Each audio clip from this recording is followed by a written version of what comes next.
Hi guys, hello everyone. Welcome back to my channel. Ngashigi video sidi ai mamagi thainagi photos kai do regret tawbani. So first of all photos kai ka do yenguse kai karam photos kai regret tawba yage khotke yekse. Album collection do sangaga yengba kanda mamagi photo mayam thingnei akhoi mama hoi machi manau baba hoi gi photos mayam ado sidagi karam be regret tawba yage haibado khangatoine. Sina ai gi angang oirikan gi nakan sina mamaga naubigane.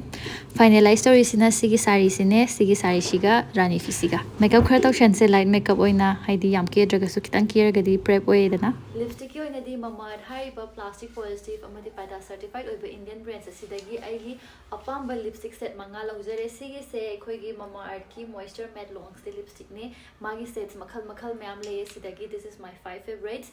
So let's try them. First I'm going to apply the carnation nude set number 01. Lipstick tadi nude color gumba se pamjabani na nude gumba ayam ucharage. Mathangi sina set number 5 bubble gum nude ne si sina taira kana kitang pinkish pudi change aduga loinamak lipstick khudi mak kai haigadra am soft oiraga khogi chimban sa moisturize oina thambiye. Set number 3 candy floss pink nude ti oiraga orange machu khar changbodo adu oye sina. Next favorite is set number 11 cherry punch machu se am pambo oiba aduga kai haigani vibrant oibado adu oye. Next is in set number 12 very delicious magneta lipstick ki oina di loinamak nungai yam thina moisturize oye 12 hours long stay and 8 hours moisture low oye. Sets ke charamge 01 carnation nude 02 plum punch 03 candy floss pink 04 cinnamon nude 05 bubblegum nude 10 pink lemonade 11 cherry punch 12 very delicious magneta aduga 13 citrus nude. Affordable jam oye lipstick se so pick your fave aduga mass smudge proof so oye dermatologically tested oye in everyday use ki yaye. Lipstick tera kan ekhogi chimbanda muscle pigmentation to a khole have the sidadi tower because avocado oil and vitamin E yawe. I'm going to finish my look using Mama Earth kajal adu kajal se gi kuta hide fingers se khara tairaga with the help of a brush I'm going to apply it on my eyes. Creamy texture oy banina season number kana tina moisturize or smooth way aduga Mama Earth ki products kujimak they are free from harmful chemicals and are all natural adu si lipstick se pamagadi Amazon Nykaa Flipkart Purple and even in our nearby stores dum phange hoy masagi website natraga application dagi leragadi use my code Teresa 2024 to get 20% extra off. Mama Earth listens to you, so use your products and share your feedback. They improve your own shampoo based on your input, plus they always upgrade the products through research and innovations. अहंबगे अइना ममागी मतौ तमदोइसे सिगी sari से set तोइने अदुना black blouse अमा लौरगा सिगी साड़ी से सेटलनी अइसे blouse ती अखोय मागिनो खरा थाइबको blouse अमुबदा मरी खरा अचौबदु लैते सी ओय सी खतंग जु लैए ब्लैक मचुददी सी खक लैए अदुगा मागी मपान से बुदि थेकप हौखरे फजै हाइबा फजद्रा इंग लाउर मचुसे साड़ी के का पुलब सेटलगा मुलागे लोइरे सेटपादो अखोय ममागी दना सुमाइना पूरा हाइगतलिदना सुमाइना हाइगतपदो अदुमक्तुदे आइना हाइगतपदो आई सागे ओइना प्रिफर तौदेबा अना सुमाइना हाइदबसे सिनेना पामे अदुगे हाइदरे मये का जाम फजै हाबा इंगोंदा सुया पामजबदो दुमा ओइ मसी आइना याम थाइना पी कांदगी आई चमाना सेतोइनी को ना खनगिबा गइदो अदुदुनेबा अदो सिगी फर्स्ट साड़ी गी से आई याम पामजरे सेटपा फंगबसे इट्स अ ब्लेसिंग अदो मैम सेकेंड आउटफिट जो साड़ी गइदोइने साड़ी से आई ममागी माई पिंक दजु खितांग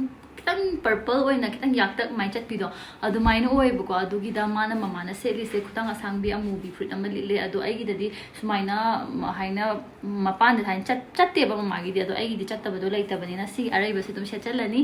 aduga hojik sari do set na bata urase aduga se gi sari si so khang de ai tum loi ma pa me khoi man thain select pa dress ka sari set ba gi de am no the pro adagi pura pro na traga su pura hai bido oi de I mean a learning process adu na mama na su mateng yam pam bi ai na khalle mana kaigina pink sida mana swai amuba pana ni se karigino khale si gi ole amuba na ti ai do si ba chu si sa mana ba man nang amuba no oi si gi se leibani ai chuli ti na gi da ne ai loi le toi loi le tani nan gi myam loi pi thok le dai na ja le si man la ba ni man la tum pa me si gi se kaigino hire kan da khangde ai na si gi se handak irang yam kan jala african da function ama shin gi tong na ba kan da function do dai na si set ke pot ke na sum mind so kitan prepare tor ga lai bane ba do handak irang ka kan da gi de lo su taw bi tra do nga si di sum make okay no taw da regression gi sum taw ba kan si set pa phang ne yam harawi si aina su yam pame do pamadi nga sai first to go sigi second siga first to ne hen na pamadi o yam man bu di first ki do ne hen na man le do su thamoi ne hen na pam do do ne hen na first ki do ne hen na pame ba third outfit sina kaino ne rani phi ne ado rani phi siga khoi gi mama gi thaina gi phane ga ma ga tawraga pura taw do ne ado sigi numit se kai gi nong de khoi mama na khudang asangba red machu gi fruit ama lile ado su khudang asangba ne bali lije ke do bai khudang asangba lili no khang de ado ai khudang asangba lilam ne na ai ju mai ma taw tam ma khudang asangba lit tuine ko jenny sla ko jenny se Seo. Na user gram ni ko amra mo kan se. Ado sigi fruit smile le ko magi di khudang do sai bok ten bane ba ai gi sina khara sang re khudang se